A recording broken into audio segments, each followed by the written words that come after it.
தமிழ்நாட்டில் சிமெண்ட், இரும்பு கம்பி உள்ளிட்ட மூலப்பொருட்களின் விலை ஏற்றத்தால் கட்டுமான தொழில் கடுமையாக பாதிக்கப்பட்டுள்ளது. அது குறித்த ஒரு செய்தி தொகுப்பை தற்போது காணலாம். மேற்காசிய நாடுகளில் நிலவும் போர் சூழலால் எரிபொருட்கள் வரத்து பாதிக்கப்பட்டு அவற்றின் விலையும் உயர்ந்து வருகிறது. அதன் எதிரொலியாக கடந்த 3 மாதங்களில் சிமெண்ட் விலை 2 முறையும், டைல்ஸ் பெயிண்ட் விலை 3 முறையும் உயர்ந்து கட்டுமான செலவு தேசிய அளவில் 25% உயர்ந்துள்ளதாக ரியல் எஸ்டேட் நிறுவனங்கள் கூறுகின்றன.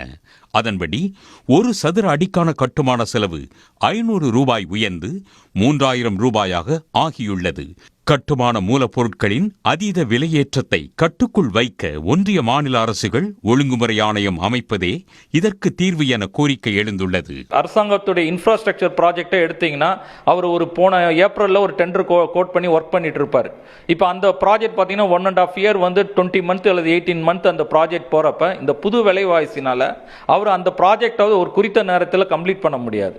ஸோ இந்த ரெகுலேட்டரி அத்தாரிட்டி இருக்கிறப்போ ஒரு விலைவாசி நிர்ணயிக்கும் பொழுது அரசாங்கத்துடைய கவனத்துக்கு கொண்டு வந்து தான் இதை விலைவாசியை ஃபிக்ஸ் பண்ணணுமே தவிர ஒரு கார்டைல் நிர்ணயித்து கொண்டு அவங்களே ஒரு ஸ்டீல் இண்டஸ்ட்ரி ஆகட்டும், சிமெண்ட் இண்டஸ்ட்ரி ஆகட்டும் ஒரு கார்டைல் வச்சுக்கிட்டு அவங்களே ஏற்றிடக்கூடாதுங்கிறத எங்களுடைய கோரிக்கை.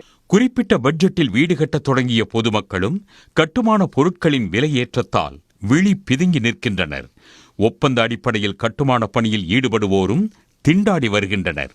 உள்ளூரில் ஒரு சதுர அடிக்கான கட்டுமான செலவு 2200 இருந்து 2500 உயர்ந்துள்ளதாகவும் இது மேலும் உயரும் என்றும் அவர்கள் கவலை தெரிவிக்கின்றனர்.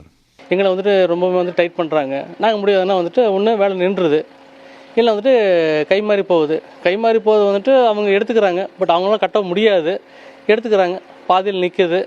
ஸோ இதே தொடர்ந்து போயிட்டுருக்குதுங்க. ஸோ புது வேலைகள்னு நல்லா ஆரம்பிக்கணும்னா விலைவாசி குறைஞ்சா மட்டும்தான் நாங்கள் தெளிவாக வேலை செஞ்சு தர முடியும்.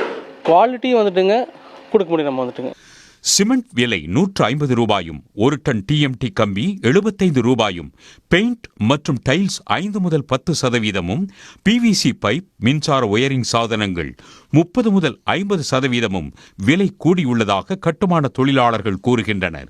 இதனால் கட்டுமானம் முடங்கி வேலை இழப்பையும் சந்திக்கின்றனர். வேலை அதிகமாக இல்லைங்க, 6 நாள் கிடைக்கிறது இல்லைங்க, 4 நாள் 3 நாள் இப்படி கிடைக்குதுங்க.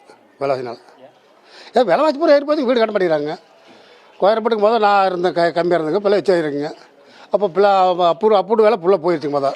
அது அப்ரூவ்டு போடுறதுக்கு ஃப்ரீயாக போடுறது. இப்போ தான் அப்ரூவ்டு வேலை ஒன்று டபுள் மடங்கு ஆகிட்டோம். கோயம்பேட்டுக்கான போட்டாங்க, அது வீடு கட்ட மாட்டேங்கிறாங்க.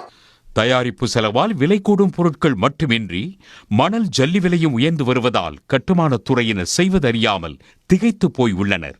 எனவே இந்த பிரச்சினைக்கு ஒன்றிய மாநில அரசுகள் தீர்வு காண வேண்டும் என பொதுமக்கள் கோரிக்கை விடுத்துள்ளனர். உடனுக்குடன் செய்திகளை தெரிந்து கொள்ள சன் நியூஸ் பெல் ஐகானை கிளிக் பண்ணுங்க.